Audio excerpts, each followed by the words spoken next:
WE48 news Gujarat. હવે નજર કરીએ આજના મુખ્ય સમાચાર પર. અંકલેશ્વરમાં 3 રસ્તા નજીક આવેલા શાક માર્કેટ વિસ્તારમાં ટ્રાફિકની સમસ્યાને લઈ નગરપાલિકાએ દબાણ દૂર કરવાની કાર્યવાહી હાથ ધરી હતી. પાલિકાએ છૂટક શાકભાજી વિક્રેતાઓને વૈકલ્પિક જગ્યા ફાળવી હોવાનો દાવો કર્યો છે. જો કે મહિલા વિક્રેતાઓએ આ વ્યવસ્થાનો વિરોધ કરી પાલિકા સામે ઉગ્ર રજૂઆતો કરી હતી. અંકલેશ્વર 3 રસ્તા સર્કલ પાસે આવેલા શાક માર્કેટ વિસ્તારમાં લાંબા સમયથી આડેધડ વાહન પાર્કિંગ અને માર્ગ ઉપર થતી ગેરવ્યવસ્થાના કારણે ટ્રાફિકની ગંભીર સમસ્યા સર્જાઈ રહી હતી, જેને ધ્યાનમાં રાખી અંકલેશ્વર નગરપાલિકા દ્વારા દબાણો દૂર કરવાની કામગીરી હાથ ધરવામાં આવી હતી. નગરપાલિકાના પ્રમુખ જિગ્નેશ અંદાડિયા અને ચીફ ઓફિસર કેશવ કોલડિયાની હાજરીમાં માર્કેટ વિસ્તારમાંથી છૂટક શાકભાજી વિક્રેતાઓને હટાવવામાં આવ્યા હતા. પાલિકા તંત્રએ જણાવ્યું હતું કે વિક્રેતાઓની રોજીરોટી પર અસર ન થાય તે માટે માર્કેટની બાજુમાં વૈકલ્પિક અને વ્યવસ્થિત જગ્યા ફાળવવામાં આવી છે. સાથે સાથે વાહન પાર્કિંગની સમસ્યાનો પણ કાયમી ઉકેલ લાવવાનો પ્રયાસ કરવામાં આવ્યો છે. જો કે સ્થળાંતરનો નિર્ણય મહિલા શાકભાજી વિક્રેતાઓને સ્વીકાર્ય ન હોવાથી તેમણે સ્થળ પર જ વિરોધ નોંધાવ્યો હતો અને અગાઉની જગ્યાએ જ વેપાર ચાલુ રાખવાની માંગ સાથે રજૂઆત કરી હતી. બીજી તરફ સંજયનગર તરફ જતા મુખ્ય માર્ગ ઉપર ગેરકાયદેસર રીતે લારીઓ ઊભી રાખી શાકભાજીનું વેચાણ કરતા વેપારીઓને પણ હટાવવામાં આવ્યા હતા અને જેસીબી મશીનની મદદથી કરાયેલા દબાણો દૂર કરી માર્ગને ખુલ્લો કરવામાં આવ્યો હતો.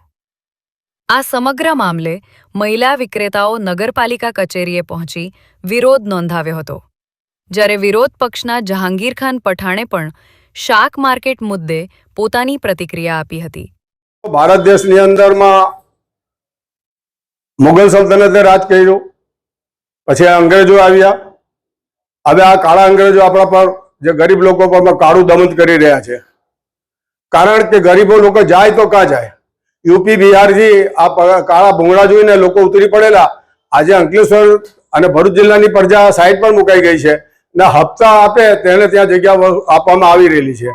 આજે શાક માર્કેટ છે, ખેત મજૂરો અંકલેશ્વર ભરૂચ જિલ્લાની આજુબાજુના તમામ લોકો લારી ગલ્લાઓ અને શાકભાજીની ટોપડીઓ લઈને પોતાનું જીવન ગુજારવા માટે 3 રસ્તા સર્કલ ઉપર આવે છે અને એ રોજીરોટીથી એમના બાળકો ભણે છે, પોતે જીવન નિર્ભર થાય છે.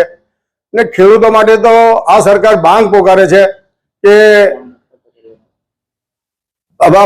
ભાઈ તમને સબસિડી આપે છે, તમારા ખાતામાં રૂપિયા આપે છે, બધી સવલગતિ કરી છે. આજે ખેડૂત તો પ્રાઇમલ થઈ ગયા છે, તેમના છોકરાઓ આજે રોડ પર રખડી રહ્યા છે.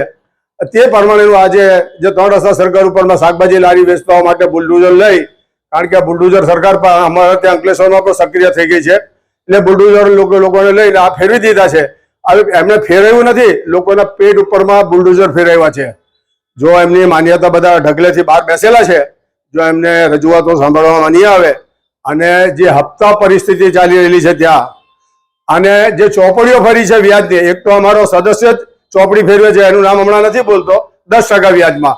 પણ જો એણે આ ધંધાઓ બંધ કર્યા નહીં તો પછી ખુલ્લો નામજોગ બોલીશ. એટલે આવા લોકો પર કંટ્રોલ કરવામાં આવે. અંકલેશ્વરના પ્રમુખને, મુખ્ય અધિકારીને, કારોબારી ચેરમેનને બધાને જાણ કરીશ કે એને તાત્કાલિક રોકવામાં આવે અને નિસ્વાર્થ ભાવે પોલીસની મદદ લઈ અને આવા હપ્તાખોરો સામે દંડકીય પરિસ્થિતિને કાબુ કરવામાં આવે અને લોકો પોતાનું જીવન સારી રીતે છે. મને ખબર છે ત્યાં સુધી 9,000 રૂપિયાની અંદરમાં લારીના ગલ્લાના પથારાના લેવામાં આવે છે. રોજ 300 રૂપિયા લેખે વસૂલી કરવામાં આવે છે. ત્યાં ભાઈ લોકો મુસ્લિમો છે, એ મુસ્લિમો પર પાસાનો કેસ કરવો જોઈએ અને આવા ખોટા તત્વોને ઝેર નહીં કરીશું. આ ગરીબો હંમેશા રખડતા અને રજડતા રહેશે. જય હિન્દ, જય ગરીબ ગુજરાત. આજ રોજ 3 રસ્તા શાક માર્કેટ પર જે ટ્રાફિકની સમસ્યા હતી, વર્ષો જૂની ટ્રાફિકની સમસ્યા હતી, એ ટ્રાફિકને એ કરીને અમે લોકોએ આ બધા જે ટોપલા ગામડેથી જે બધા ટોપલા લઈને વેચવા આવતા હતા શાકભાજી, એમના માટે હંગામી ધોરણે અમે બાજુની એક જગ્યા એમને ખુલ્લી કરી આપી છે અને અહીંયા વ્યવસ્થિત અમે એમને લેવલિંગ કરીને આ બધી બહેનો અહીંયાથી શાકભાજીનો વ્યવસાય કરે અને રોજીરોટી કમાઈ રહે એ માટે અમે આયોજન કર્યું છે. બીજું કે આ અહીંયા ગાડી બેઠક કરવાથી પાર્કિંગની જે સમસ્યા જે હતી તે અમારે જે અંદર પાર્કિંગ બનાવ્યું છે એમાં પાર્કિંગ થશે. આની સાથે જ અમે જે માર્કેટની બાજુમાંથી જે સંજયનગર બાજુ જતો જે રોડ હતો તે બી વર્ષો જૂનું બધા લારી ગલ્લા ને એ બધું હતું, એનું પણ આજ રોજ અમે ડિમોલિશન કર્યું છે.